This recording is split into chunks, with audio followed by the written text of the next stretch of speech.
NoDQ.com. It's time for Wrestling Trivia Challenge. And here's your host, the owner of NoDQ.com, Aaron Rift. Hello, everyone, and welcome to the Season 5 finale of Wrestling Trivia Challenge here on NoDQ.com and the YouTube channel. I am back, Aaron Rift here as the host. Thank you to Chris Cass for hosting the previous 9 episodes of the season. Today we have a very special episode for this finale. I am very honored and privileged to have from Wrestling with Wregret, Brian Zane on today as Greg Cherry's challenger. Brian, how's it going? It's good. I feel a little left out because Greg over here is he's doing bench presses with the belt right now, the incline press, which is a good form, but it doesn't feel as good as my belt over here. We're not playing for this belt, but that's the one I'm the most proud of. But I'll be proud to win the trivia belt today if I can pull it off.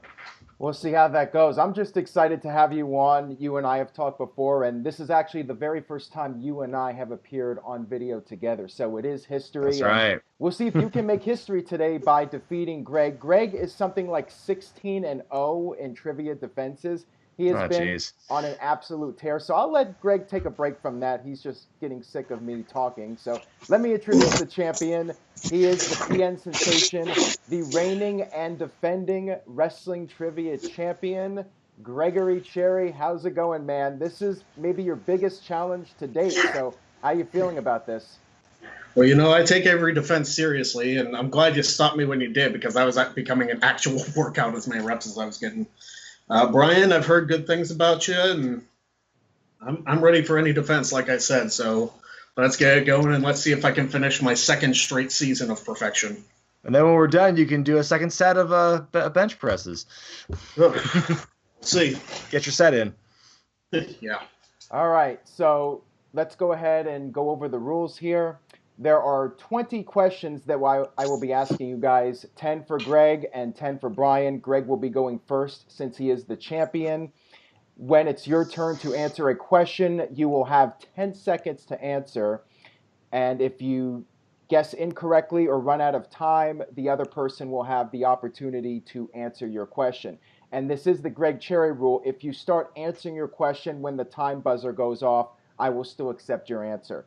Now, each of you have one skip during today's match. You can use your skip at any time when it's your turn, but you only get one skip. When you use your skip, you'll get another question, and that's the only time you were able to get a skip is that one time.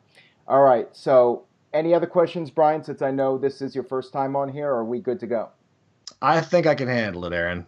All right, sounds good. So, Greg, you are the champion. You get the first question. Here we go. This first question comes from Chris Cass, the host of Season 5 of Wrestling Trivia Challenge. Greg, this one's for you.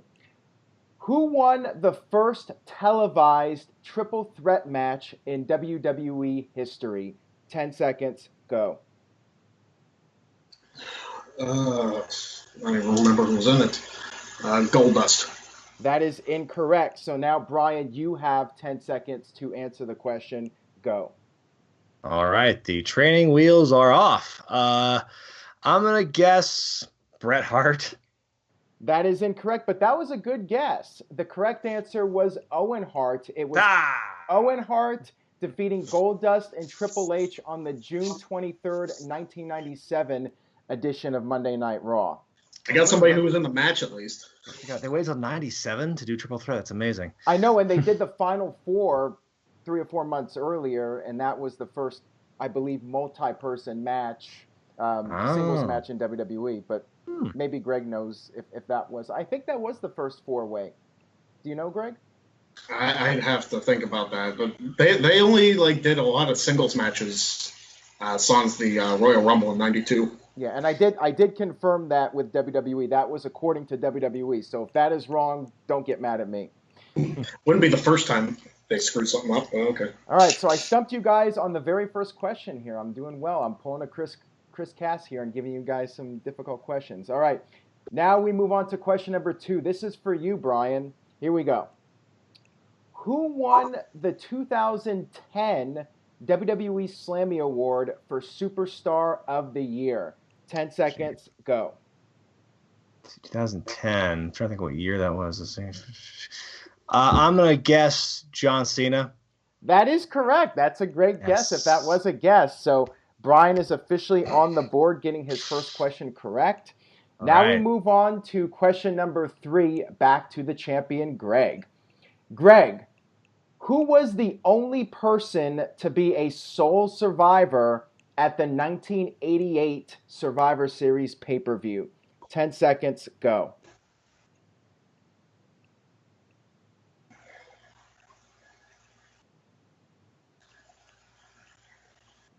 The Powers of Pain. That is incorrect. I said sole survivor, as in singular, not plural. That was a tag team match, and they were the only team left. So I said sole survivor as in singular. Well, that was confusing. All right. Well, Brian, you got 10 seconds. Go. I believe that was. Oh, I could be. I think I'm wrong with that one. I'm going to say Sergeant Slaughter. That is also incorrect. The correct answer was the Ultimate Warrior.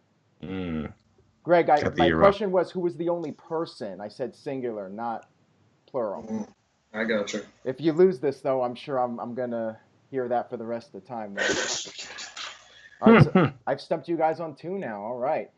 Question number 4. This is for you, Brian. And this one comes from Chris Mace.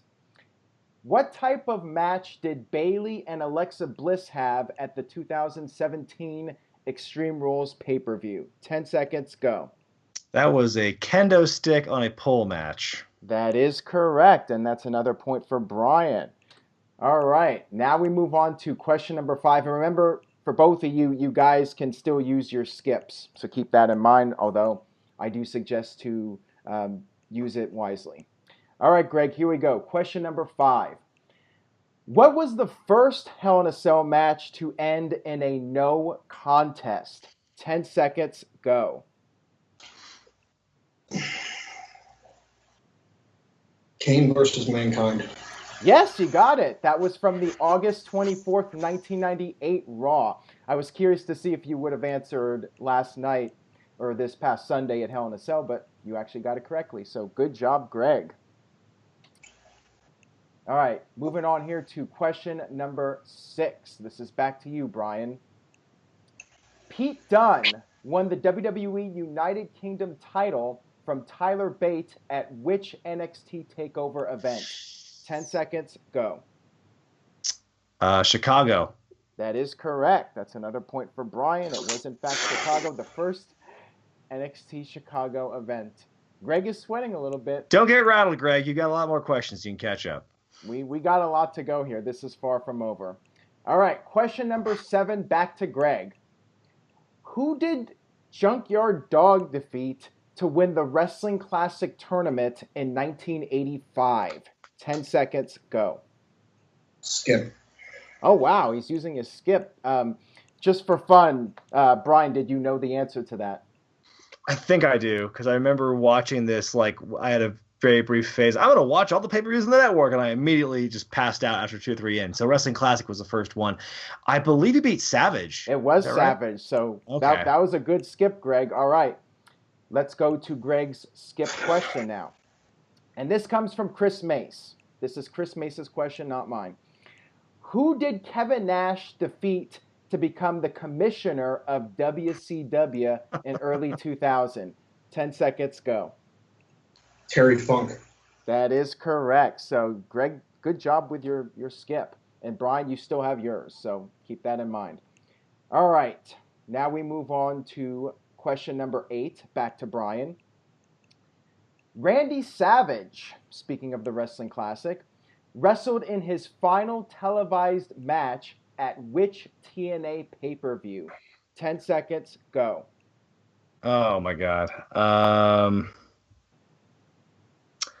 I'm going to say Slammiversary. That is incorrect. Greg, you have 10 seconds, go. Turning Point. It was indeed Turning Point. I was there for that. That was in Orlando, and that was, in fact, Randy Savage's final match. He barely did anything. I think he got tagged in and rolled up Jeff Jarrett and was never seen again. All right, now we move on to question number 9. This is back to Greg. All right, Greg, who did Hulk Hogan defeat to win his second world championship in WCW? 10 seconds, go.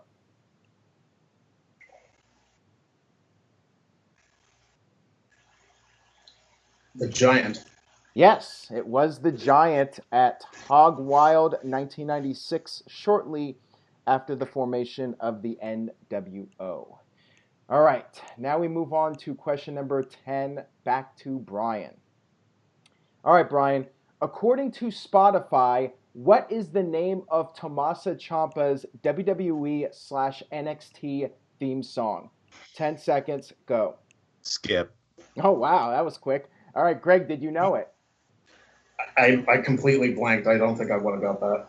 All right, well, it's No One Will Survive. And I mean, he just debuted it recently, but if you go on WWE's Spotify page, it's the newest release, so it's right there front and center. So there you go. All right, so now we go to Brian's skip question, and now both of you have used your skips. All right, Brian, this question comes from our good friend Interstate Kyle. Oh, God. What is the only WWE pay-per-view ever to be held in Denver, Colorado? 10 seconds, go. Oh, geez. Man. Just going to throw it out there and say Unforgiven. That is incorrect. Greg, 10 seconds, go. Money in the Bank 2012. I don't know. You didn't need the year. I just would have said the pay-per-view, but you're wrong anyways. It was Vengeance from 2003 at the Pepsi Center, Pepsi Arena, whatever it's called, in Denver, Colorado. That is Interstate Kyle's question, not mine. So, yeah, that's an interesting one, though. Only one WWE pay-per-view, and I did verify this, has ever been held in the city of Denver. And I thought Portland had it bad. All right, question number, we are now on 11. Back to you, Greg. And this comes from Season 5 host Chris Cass. What was former WWE star Virgil's name in WCW when he was part of the Powers That Be faction? 10 seconds, go. Vincent? That is incorrect. Brian, you have 10 seconds, go. Oh, God.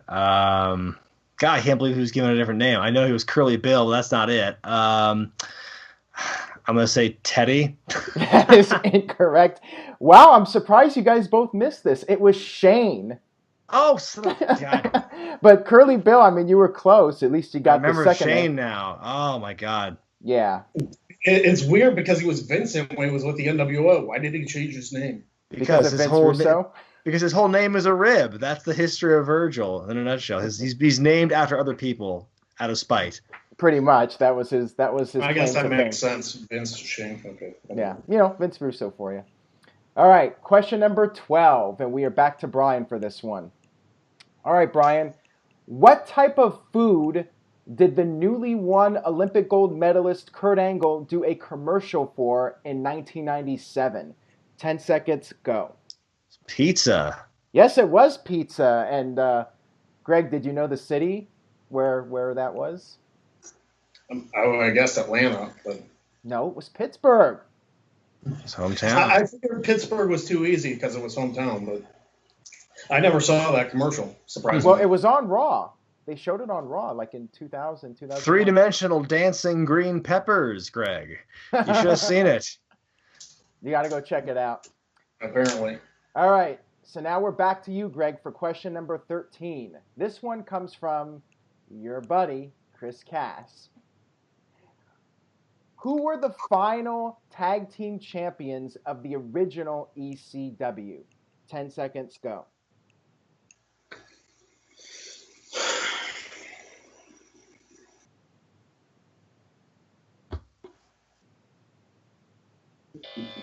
Your time is up. All right, Brian, you have 10 seconds. Go. Danny Dory and Roadkill? That is correct. You got it, Brian. Good job.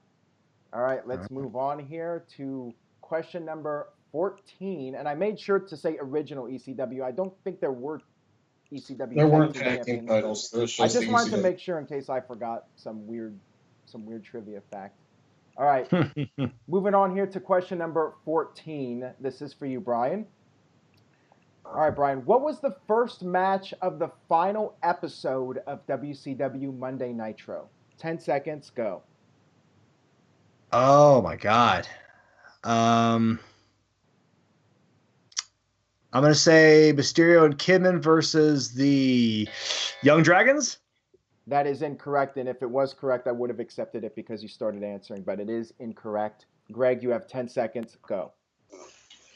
Booker T and Scott Steiner for the WCW and US titles. Yes, that is correct. It did kick off with the WCW title match, Scott Steiner and Booker T. All right, let's move on here to question number 15, back to Greg. And this comes from Interstate Kyle, so you might have some trouble with this one, maybe not. How many people held the WWE Undisputed title during the 2001 to 2002 period? 10 seconds, go. He's counting it. 6. That is correct. It was 6. It was Chris Jericho, Triple H, Hulk Hogan, Undertaker, The Rock, and Brock Lesnar. So that's a point for Greg. And now we move on to question number 16, back to Brian. And this comes from Chris Cass, Season 5 host. Which band performed Triple H's theme song for his entrance in the main event of WrestleMania 18? 10 seconds, go. Drowning Pool. Yes, that is correct. It was Drowning Pool. So that's another one for Brian here. Now we move on. Say Motorhead. Yeah. All right. Question number 17, back to Greg. And remember, both of you guys have used your skips. So go with a guess if you don't know. All right, Greg. Question number 17. Who did Mabel defeat to win the 1995 King of the Ring crown? 10 seconds, go. Savio Vega. Yes, it was, in fact, Savio Vega. Good job. And yeah, that King of the Ring, not one of the better pay-per-views in WWE history. Let's just put it that way. Savio wrestled like 4 times that night. Yeah. Because he wrestled in the show too, or the whatever it was before the free-for-all. Yep.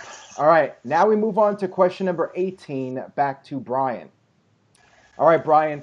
Which city hosted the 1992 WWE Royal Rumble pay-per-view? 10 seconds, go. I'm going to say Philadelphia. That is incorrect. Greg, you have 10 seconds, go. This is embarrassing. I know the arena, and I completely blank on the city. Wow. Albany, New York. You got it. It was Albany, New York. It was the Knickerbocker Arena, later the Pepsi. I knew it. Like, I was trying to see the graphic while the match was on. It's like, oh my gosh, I'm like, that would have been embarrassing because 92 Rumble's my favorite too. So, All right. Boy. Now we move on to question number 19 for you, Greg. What was the nickname of the Nashville venue that hosted the weekly NWA TNA pay-per-view events? 10 seconds, go. The Asylum. Yes, it was the Asylum. Good job, Greg. And now question number 20 for Brian. Which wrestler said the following quote? You screwed me, everybody screwed me, and nobody does a goddamn thing about it. Nobody in the building cares. Nobody in the dressing room cares. So much goddamn injustice around here. I've had it up to here. 10 seconds, go. Is that Bret Hart? Yes, it was Bret Hart. And on that note, we have done all 20 questions. And this was a close one, guys. The final score is 7 for Brian. And with 9 points, still the wrestling trivia champion, Greg Cherry. That was a hell of a match, guys. What a finale. I was very entertained all the way, and it was back and forth. Brian had the lead for a while. That was a very close match. Brian, thank you so much for being on today. We appreciate you coming on. And anything you would like to say to Greg, and, of course, your plugs. Well, Greg, you were definitely a worthy adversary. I thought I knew my trivia, but you had me beat. I can tell you're blown now from the tension of this bout. But I tip my cap to you, good sir. That was quite a good game of trivia. And your plugs?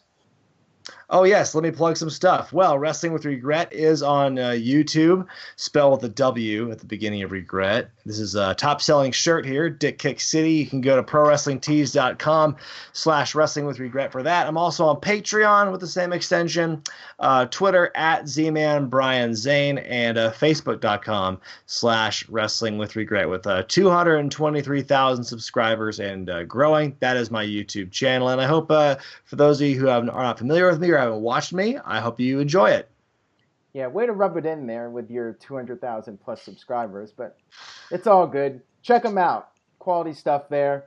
And Greg, I know you're overwhelmed emotionally. You somehow got through the entire season as champion. So any words for Brian, and of course your plugs?